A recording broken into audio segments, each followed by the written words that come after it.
Pemirsa, PT Pertamina Patraniaga diduga membeli Pertalite untuk kemudian di-blending atau dicampur menjadi Pertamax. Namun Pertalite tersebut dibeli dengan harga Pertamax. Fakta ini diungkap oleh Kejaksaan Agung usai menetapkan Direktur Utama PT Pertamina Patraniaga Rifa Siahaan atau RS sebagai tersangka dalam kasus dugaan korupsi tata kelola minyak mentah dan produk kilang pada PT Pertamina Subholding dan Kontraktor Kontrak Kerjasama atau KKKS tahun 2018 hingga 2023. Direktur Penyidikan Jampitsus Kejagung, Abdul Kohar, menyatakan pembelian tersebut dilakukan oleh RS meski sudah diketahui bahwa hal tersebut tidak diperbolehkan. Kejagung telah menetapkan 6 tersangka lain. Akibat korupsi ini, negara dirugikan hingga 193,7 triliun rupiah.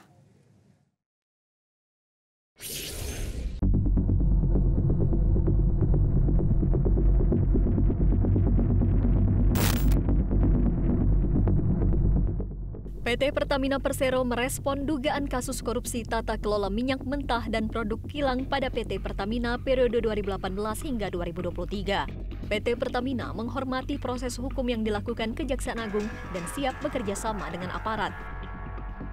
Pertamina menghormati Kejaksaan Agung dan aparat penegak hukum yang menjalankan tugas serta kewenangannya dalam proses hukum yang tengah berjalan di Subholding Pertamina.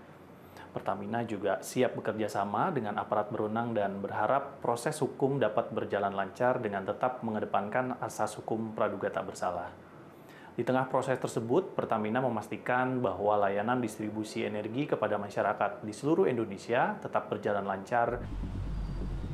Sebelumnya, Kejaksaan Agung membongkar kasus korupsi tata kelola minyak mentah dan produk kilang pada PT Pertamina periode 2018 hingga 2023. Dalam kasus ini, Kejagung menetapkan 7 orang sebagai tersangka, termasuk Direktur Utama PT Pertamina Patraniaga Rifa Siahaan. Dirdik Jampitsus Abdul Kohar menjelaskan berdasarkan hasil penyidikan, tersangka Rifa bersama tersangka lainnya bersekongkol dan melakukan pengondisian dalam rapat untuk menurunkan produksi kilang, sehingga untuk memenuhi kebutuhan dengan cara impor. Berdasarkan fakta penyidikan yang didapat, tersangka RS, SDS, dan AP melakukan pengondisian dalam rapat optimalisasi hilir atau OH yang dijadikan dasar untuk menurunkan produksi kilang sehingga produksi minyak bumi dalam negeri tidak terserap seluruhnya.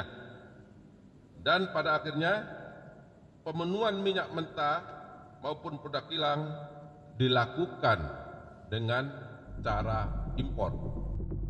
Kejaksaan Agung mengungkapkan nilai kerugian negara dari dugaan korupsi tata kelola minyak mentah dan produk kilang Pertamina ini membuat negara merugi hingga 193 triliun rupiah.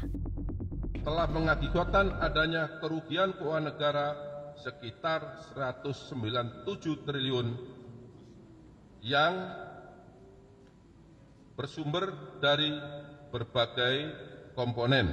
Yang pertama, kerugian ekspor minyak mentah dalam negeri, kemudian kerugian impor minyak mentah melalui demut atau broker, kerugian impor BBM melalui demut atau broker, kerugian pemberian kompensasi, dan kerugian karena pemberian subsidi. Tim Liputan Metro TV. Jelajahi cara baru mendapatkan informasi. Download Metro TV Extend sekarang.